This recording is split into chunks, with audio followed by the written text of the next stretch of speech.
ഞായറാഴ്ച ആയെങ്കിൽ സ്കൂളിൽ പോണ്ടായിരുന്നു, ജോലിക്ക് പോണ്ടായിരുന്നു. അതെങ്ങനെ ഞായറാഴ്ച പ്രിയപ്പെട്ടതായി? ഞായറാഴ്ച അവധിക്ക് പിന്നിൽ നമ്മൾ അറിയപ്പെടാതെ പോയ, സ്കൂളിൽ ഒരു പക്ഷെ പഠിക്കാതെ വിട്ട, അതോ പഠിച്ചോ എന്നറിയില്ല, ഒരു പോരാട്ടത്തിന്റെ കഥയുണ്ട്. ഇന്ത്യയിലെങ്ങും പൊതു അവധി ദിനമായി കണക്കാക്കപ്പെടുന്ന ഞായറാഴ്ച ബ്രിട്ടീഷുകാരുടെ ഔദാര്യമായി കണക്കാക്കപ്പെടുന്നവരുമുണ്ട്. അവർ മറന്നുപോകുന്ന ഒരു തൊഴിലാളി നേതാവുണ്ട്. അത് നാരായൺ ആണ്. മുഴുവൻ പേര് നാരായൺ മേഘാജി ലോഖണ്ഡെ. ഈ ഞായറാഴ്ച സുഖദിനം എന്ന് നമുക്ക് നേടിത്തരാൻ ആ തൊഴിലാളി നേതാവ് കഷ്ടപ്പെട്ടതും പോരാടിയതും നീണ്ട 7 വർഷങ്ങളാണ്.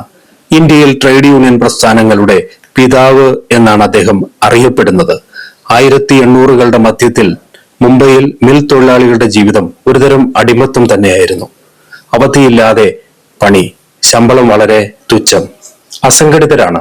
അന്ന് നടത്തിപ്പുകാരായ ബ്രിട്ടീഷുകാർക്ക് ഞായറാഴ്ച അവധിയായിരുന്നു, അവർക്ക് വരണ്ട.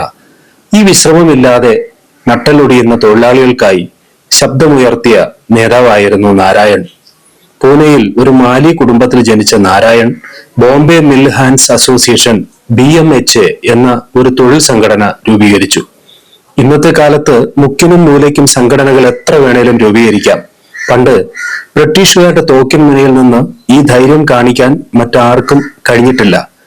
ധീരമായ സമരപ്രക്ഷോഭ പരമ്പരകൾക്കൊടുവിൽ ഞായറാഴ്ച വാരാന്ത്യ അവധിയായി പ്രഖ്യാപിക്കപ്പെട്ടു.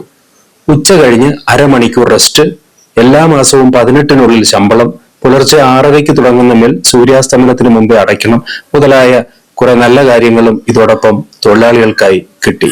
ഇതൊക്കെയല്ലേ അറിയേണ്ടത്, അല്ലേ?